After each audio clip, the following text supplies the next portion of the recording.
All right, on Niger on FITA, the SYMFONI podcast today, we have the national chairman of Democratic Leadership Alliance. He is a legal practitioner, Sam Memeh. Good to have you on the program. Thank you so much. It's my pleasure to be here. All right, we can see that the political temperature is very high right now. Provide us with the news behind the news, behind the meeting of the opposition party in Ibadan. Let's start from there. Well, the meeting behind the plan behind the arrangement in Ibadan summit was to, harmonize the opposition political party. Interestingly, the aim was to, provide a credible platform and choose one presidential candidate or the party of all the opposition political parties, then come up with idea on how to drive the agenda of opposition political parties ahead of 2027 election. But unfortunately, immediately after the arrangement, after the meeting, the exercise collapsed. It collapsed because of personal interest by actors. As a party, we were there, to provide our platform as one of the most credible platforms, to be used ahead of the election. But interestingly, there was a different agenda by the actors. In fact, almost all the political parties that came in there could not live up to expectation beyond the crisis that some of the parties are having in courts, but they were not properly coordinated. There was no follow-up, meetings and agenda that could, possibly bring about the arrangement and the agreement reached at the Ibadan Summit. So I can say that the Ibadan Summit is more like another gathering that failed. And now, what is the status of that declaration, since it looks as if to your tent, O Israel, is what we are having from the political parties? Do you still see any possibility of the opposition parties still coming together under any platform? Yeah, it's still possible, but it will only work out. Of course, now all the political parties are now scheduled for their primaries in this later in the month or towards the end of the month. After the conclusion, political parties will emerge with their candidates. Then thereafter, it is most likely that somehow in the course of the campaigns, one candidate might be chosen by other political parties to support if it is possible. That is the only option that is available right now. The first option has failed, but the other option is most likely it can work, but it's not so certain because, of course, politicians will always put their personal interest ahead of national interest in many cases. And with this observation that politicians will always put their interest ahead of national consideration, do you see that really working out? That is another issue because for instance, after the Ibadan declaration, Peter Obi left the ADC, and you have people like Atiku who still want to run under the platform. I can see that the Ibadan meeting was more like a fraud because there was no arrangement, there was no plan on how to, continue with the conversation after the meeting. So the intention was not properly well communicated to some persons who were involved in that arrangement, unfortunately. And this is because it is more likely that the major actors in that Ibadan summit, the ADC and the PDP, and some of us who were consulted and were, needed to join the summit. But despite the signals, despite the warnings, they still went ahead with their plans, their personal plans. If you have people like Peter Obi who is desperately want to be the president of Nigeria, and he has gone up to the NDC, you have someone like Atiku, who is another aspirant under the platform of the ADC, and you then have other aspirants in other political platforms. We also have our aspirants, and we're also going to the election. So it is if we, opposition political parties, are able to come up with certain arrangement that will favor other platforms, then we can say there is a headway. But for now, there is no unity among the opposition political party in Nigeria. All right, in your very first national convention, you launched your political reform agenda, and one of those political reform agenda is not zoning your presidential ticket. Why did you have to leave it open? Yeah, this is our first outing, and we want to give Nigerians opportunity across board. Whether you're from the north, you're from the south, you can come up to the party, to contest and aspire to become whatever you want to become at the presidential level. But we do not want to, tie our hands at this time, considering the fact that there are many of our members of the party from the north, and we want more credible persons. And in the next coming elections, the party may decide otherwise. But for now, we are throwing it open to get the best among Nigerians who are interested in becoming the president of Nigeria under the platform of the DLA. Have you opened your expression of interest and nomination forms? Are there people who have signified interest? If there are, can you give us an insight? Like, are people picking your presidential forms, Senate, House of Reps, governorship? Can you give us a little bit of insight? Yeah, we've opened up our channel for forms for over 3 weeks now. And so far, we have 3 presidential aspirants under the platform, yes, who have purchased the form. Purchased the form? Yes. Really? Yeah. What of Senate, governorship? We have plethora of senatorial aspirants, House of Assembly, House of Reps, across board. If you want to pin a figure, like how many people have picked up your form across presidential, National Assembly, governorship, state assemblies, can you pin a figure?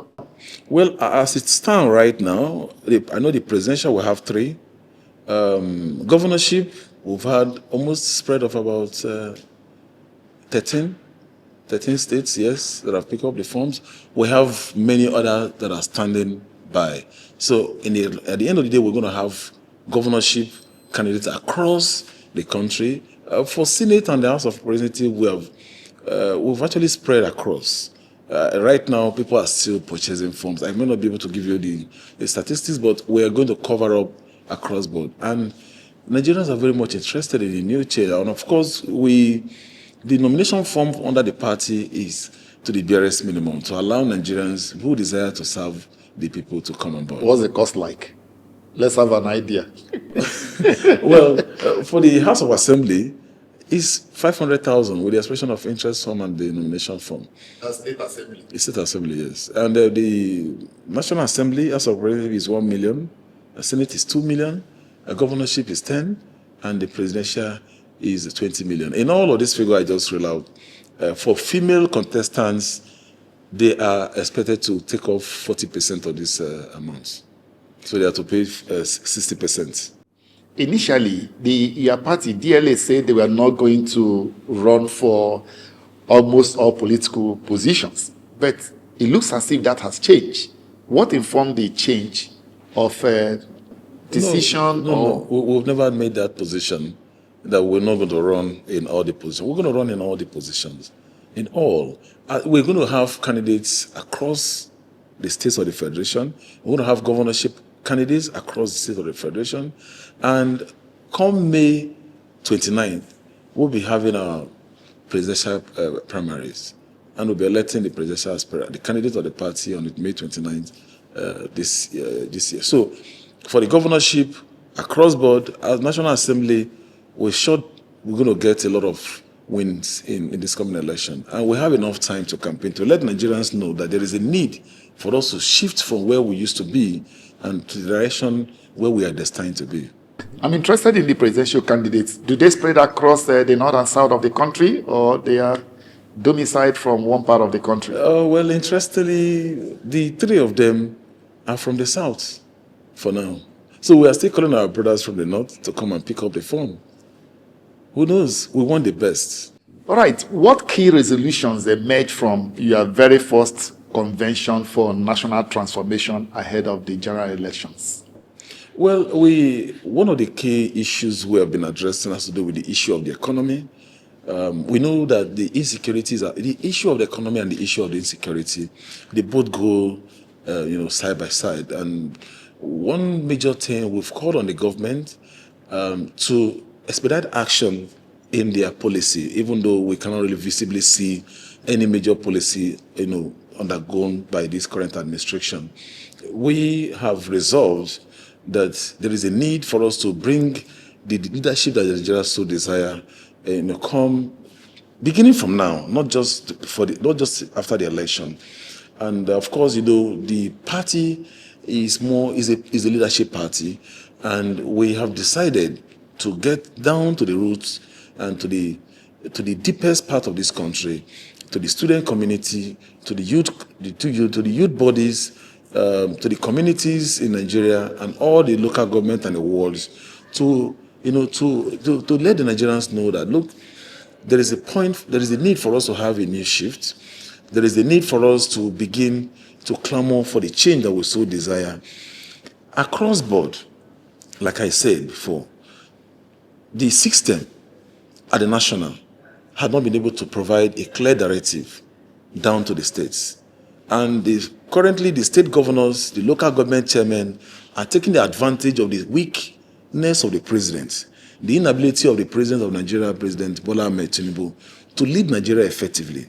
And that is why you see high level of corruption, high level of neglect of the core responsibility of the governors. So we have taken it upon ourselves. We have charged our state chairmen and the local government chairmen to hold government accountable, to hold governors accountable at their various domains. At the national, we are going to hold the government accountable across board.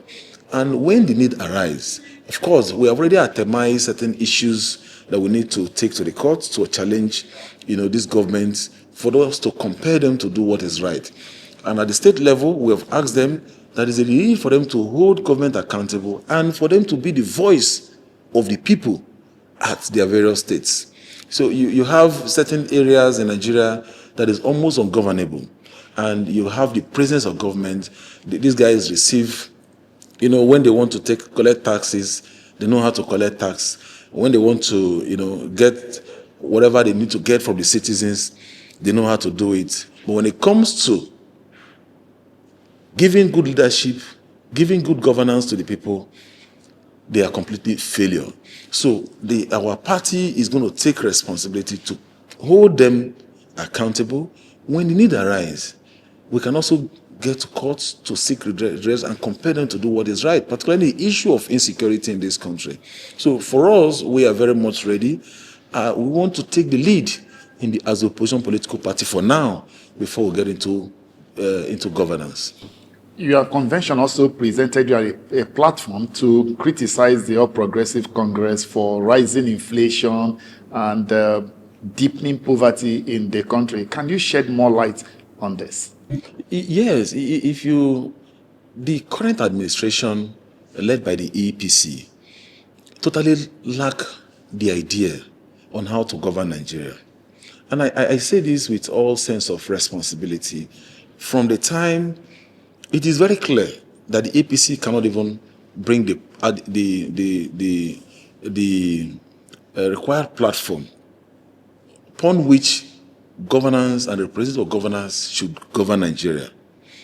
And that is why you see that on the first day, when President Amaechi Tinubu was sworn in as the president of Nigeria, the first statement he made was to remove fuel subsidy. I do not think if that policy is in line with the policy of the party. So, and that brought untold hardship, infliction upon Nigeria. And we're still trying to recover. We have not been able to recover, and it is more likely that we cannot recover it under this administration. Then the other issue that has to do with the issue of security, still the neglect of the economy has brought about the high level of insecurity that we face in Nigeria today. The president of this country today, along with his governors, because they are all now in the same political party, are not taking the issues of governance seriously. They are interested in how to win and come back or force their way to come back in 2027. That is their primary concern. And it is very dangerous for the democratic system in this country. And what that simply means is that they have neglected security issues, they have neglected development, they have neglected agricultural sector, they have neglected the health sector, they have neglected the educational sector. Almost all the critical sectors of this country have been neglected. How can you have a country where people in the communities cannot go to farm? So what is the Ministry of Agriculture doing? What is the Ministry of Police Affairs doing? The Ministry of Justice and the rest of them. So these guys obviously have no plan. They have no blueprint. They have no agenda. Their sole agenda is to continue to hold on to power. And that's all. Nothing more, nothing else. They do not have any economic plan. At the state level, most of the northern states in this country now, they are all in the APC. The question is, it's not about the platform that you belong to. What are you doing to address the issue of insecurity? You have a state governor, you have a president, both in the same political party. 90% of the environment is not safe for the people to live in. There is no plan on how to tackle this issue. The governors in these states are not addressing the issue of education. The governors in these states are not addressing the issue of health. The governors, they're not constructing roads. They are not developing the community. They are not protecting the people.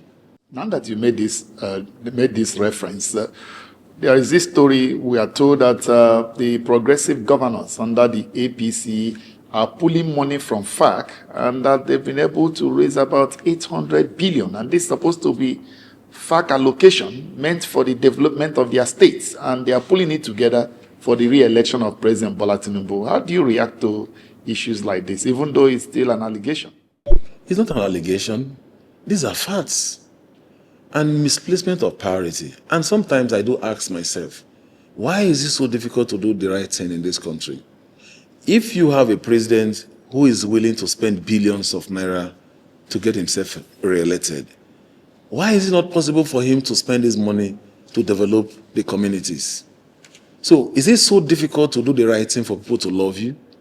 So why do you have to bribe your way to be re-elected? All the promises made by President Bola Tinubu, none of these promises that he has fulfilled. He has brought Nigeria down to the knees. He has weaponized poverty.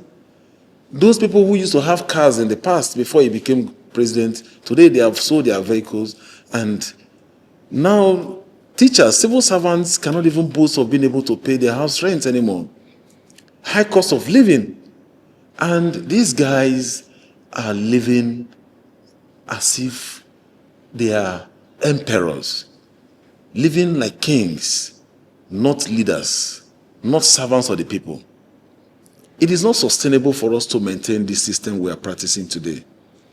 You have governors who are stocking money to be re-elected. Why their people are dying? So why can't you spend these resources to address the issues of poverty, to address the issues of development? Let the people feel your impact. I mean, sometimes you begin to ask and wonder if we still have people with conscience leading us as a people. And it is necessary for Nigerians to judge this time around. If they bring in money, or now they share Indomie and they share spaghetti and rice and the rest of them, Nigerians can choose to accept, but they must look out for other individuals. They should not be deceived. Nigerians should not be coerced to say because you are a member of the APC or you are a candidate of the APC, so therefore you must win an election. It's not possible. If Nigerians are resolute, if Nigerians are tired, which I know that many Nigerians are tired, they are no longer comfortable with the happenings today, so they must begin to look to other platforms. But the opposition parties are not showing them that they are more organized than the ruling party. So why should they trust the opposition parties? No, opposition parties, there are different political parties and they are all standing alone. But if they choose to come together to unite for a common goal, fantastic. But if not, every party is independent on its own. The DLA, for instance, where I represent, we are standing on our own. We have aspirants, we eventually have candidates that will represent the party in the coming poll. Why should we trust the DLA to be different from other opposition parties? Oh, there is enough reason to trust the DLA. There's enough reason to trust the DLA. Our ethics are different. And you can't find this crop of people. These guys have been there for a long time, interestingly. They have exhibited their character over the years. But, you know, they have a way to get themselves in many ways. But now the system has changed. The system will be more effective when more Nigerians come up to vote. What they are doing is to discourage Nigerians by this high level of insecurity. Because in the areas where people are no longer living, in many states in Nigeria, particularly in the states in the north, in some states you have almost 40%, 60% where people are no longer living where people used to live in the past. Maybe their plan is to write results, but what the opposition can do, there is still time. Like I said, I don't think this is absolutely the final moment for the opposition political party to unite at a goal. No. It is necessary for the opposition political party to feed in their candidates first, and thereafter, in the course of the campaign, then they can now unite together. If there is a need for them to step down at the various positions, they can step down to get something done. Not literally at this time when we have not been able to feed in candidates. If you ask opposition political parties to unite now, are you going to discourage them from feeding candidates? And don't forget that winning election under the platform of political party is also a criteria to sustain the political party by the Independent National Electoral Commission. So it is necessary for the opposition political party to feed in their candidates. As the campaign begins, we will now begin to strategize. At the presidential level, there is still opportunity for the opposition political party to unite. So right now, some platforms are not viable. And those platforms that are not viable, you have some very strong personalities. And some of them have been tested, and they cannot be trusted entirely, even those guys in the opposition political party. Many of them are not so different from the people you have currently. They only have disagreements about how and who should be. So you have many of them, for instance, in the ADC, and there are people who have ruled Nigeria from the PDP and some were from the APC. Rotimi Amaechi was just yesterday two-time minister under the APC. Today, you see that the government is not doing so well. What did he do as a minister? He was a governor for 8 years, and he wants to become the president. He has been government all his life. People like Atiku Abubakar has been in government all his life. These are people that have benefited from the system. Mr. Peter Obi was a governor of Anambra State. Did he change Anambra to Dubai? So the question is, it's not about what people are saying. There is a need for us, if we have tested some certain persons and they have not done so well, should we continue to allow them to preside over their affairs? At what point will they change? Maybe at the point of being president. At the point of being president. People like, some persons believe that Jagaban was going to come in and change the whole narrative. But today, what are you saying today? For some people like us, we know that Tinubu was not going to bring anything new to the system. Because these are the people who have governed in the past. He has been the governor of Lagos State. What changed in Lagos State? No innovation. So today, he is now a tax collector and a lender, a money borrower. So all of these things are the characteristics of bad leadership, bad governance. And you can manifestly see the symptom before us. And you want Nigerians to continue to trust this set of people? No. And for us as a party, why people should trust the DLA is the ideology of the party. Because the party would not support someone elected under the platform that tends to do the wrong thing. We will speak up and we will take necessary sanction against such a representative in governance, no matter who that person is. And that is why it is necessary to institutionalize political party in Nigeria. And we are building the process, and we are already getting a lot of encouragement from Nigerians. And in no distant time, the DLA will preside over the affairs of this country, and Nigeria will be great again. All right, maybe give us an idea of what has been happening behind the scene. Are there politicians approaching your party for probably automatic tickets under the street INEC guidelines. Just give us an idea what's happening behind the scene.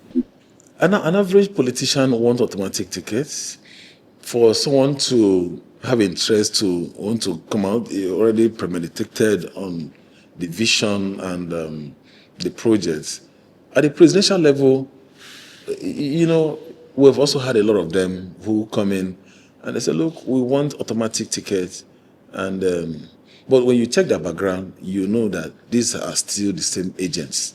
So we're carefully, screening the process and ensuring that we get the right people.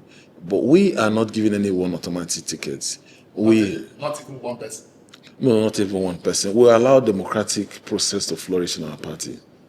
And we'll do it in such a way that everyone will be satisfied. So we're not going to prevent someone who is qualified from contesting, even when the person is qualified.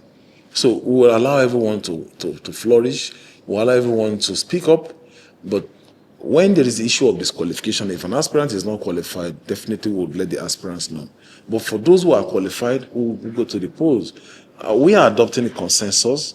But the consensus approach we're adopting, we are following the law of our consensus. So when there is a need for us to, meet with the aspirants to see how we can, for some to step down, we'll do so. But we will not do that with force. If the other party rejects such approach, then we allow the members of the party, to elect their representative. And we'll do it very transparently. INEC has warned that politicians registering with two political parties simultaneously will be penalized. And but Nigerians have seen INEC many times in the past make statements, never followed such statements. Why should Nigerians believe that INEC this time around will enforce their own rules in this direction? Well, I can speak for the political party. INEC have their own, way of, regulating their. We have submitted our membership register, and we're going to abide by the electoral law and other guidelines provided by the INEC. Only those people who are members of the party can aspire, to represent the party at the poll.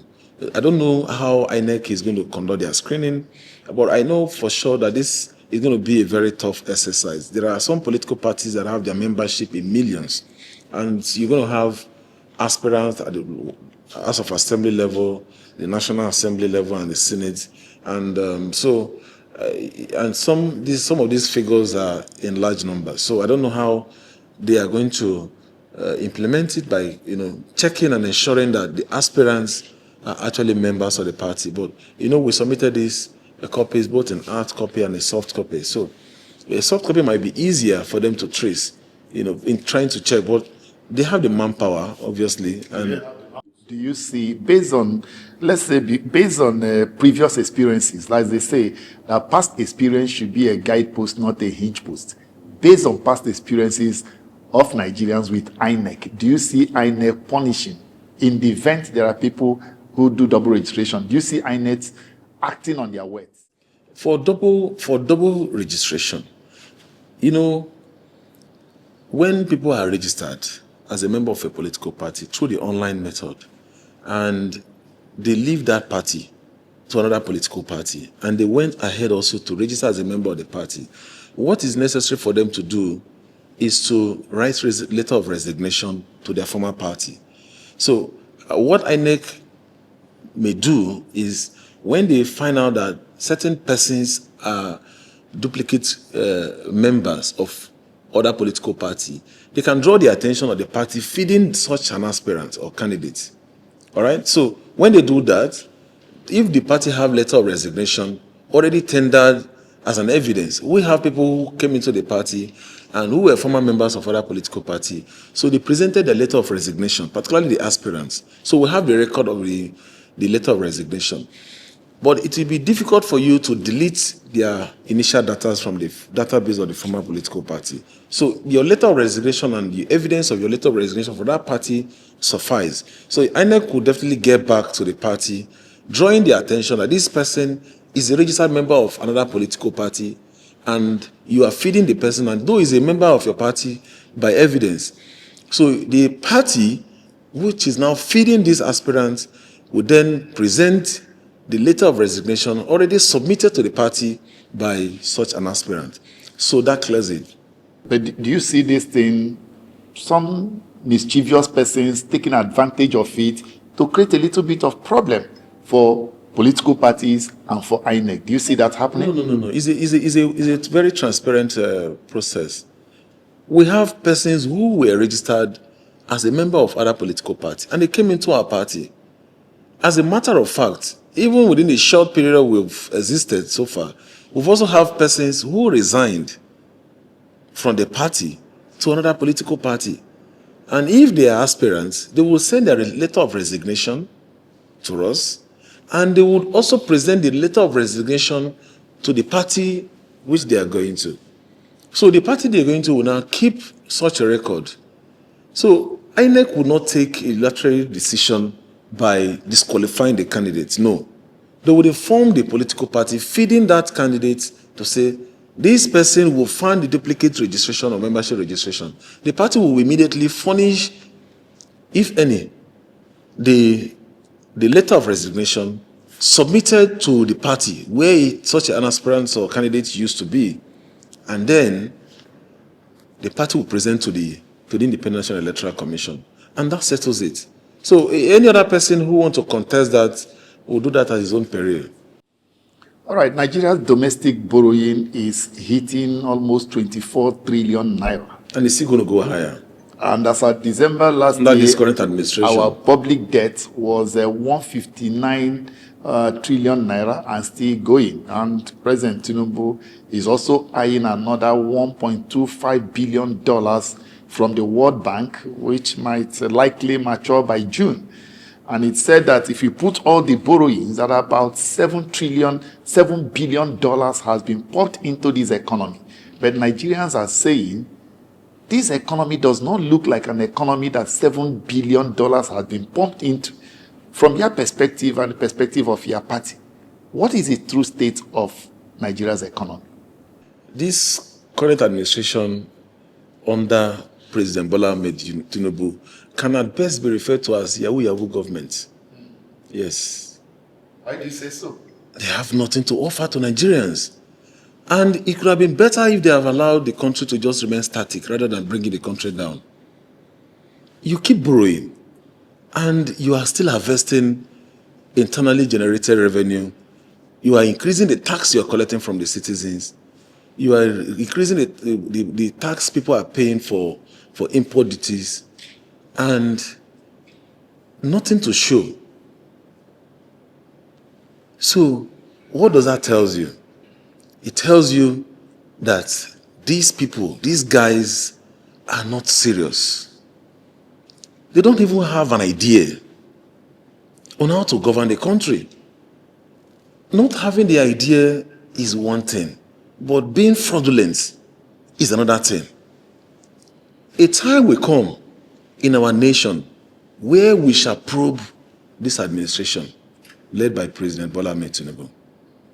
Because all of these monies being borrowed from all the different countries around the world, both local, international, the question is, the country still keep going down. There is no sector in this country that you can point out to say this sector is working.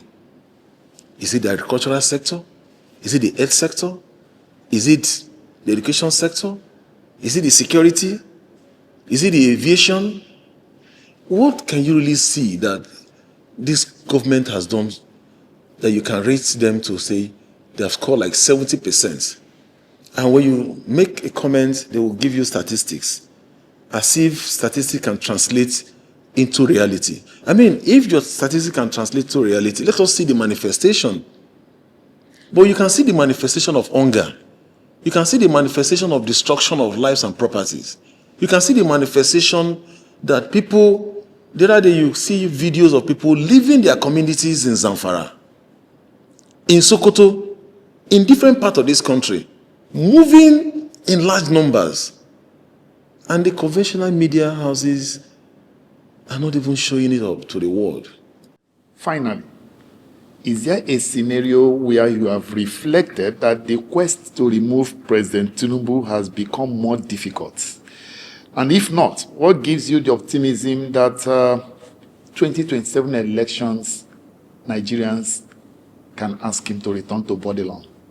Today, the only power and the boasting power that they have is that they are in government, not what they have done. That they have the governors, not that the governors are doing well. Now that is why I said, and these guys, they are very strategic somehow in this business of bad governance and whatever be their motive. Now, for Nigerians who will be voting, and many of us who are also, key players in this system, we have enough time between now and the 2027 general election to remind Nigerians where we used to be, where we are now, and if care is not taken, where we are likely going to be. Have you asked yourself that if we have a president in the person of President Tinubu and his governors under the APC, then the country had continued to go down. The country is going worse. If you allow this set of people to continue in 2027, what will be of Nigeria by 2031? But it's debatable. If you say the country is going down, it's debatable. Those who are in government can tell you, no, we are better off than we were in 2023, or how they met it. That is for those who are in government. And beneficiaries of... the governments. They are the people that is controlling. And that is why I said, they will not be there forever. But one thing you must know is that a time will come, and in no distant time, this current administration will probe. All these monies they have been borrowing will look into the archive of this current government. And it will be in no distant time. The current presidents have no business returning back as the president of Nigeria in 2027. Can we trust the DLA to do something different? Can you guarantee a vote across the length and breadth of the country? Do you have the manpower? Do you have the structure to achieve that? We are increasing in numbers. And we still have almost about 7 months to grow our numbers. So Nigerians should trust the DLA. We have what it takes. We have very prominent aspirants at the Federal House of Representatives, Senate, governorship, House of Assembly, and even at the level of the presidency. So we know that this thing works with resources. But with the current, with the present condition we find ourselves today, there is no Nigerian that hardly will you see, except for those who belong to the system, that can support this current administration. All right. Thank you very much, Sam, for having you on the program. It's always a pleasure. A pleasure. Thank you.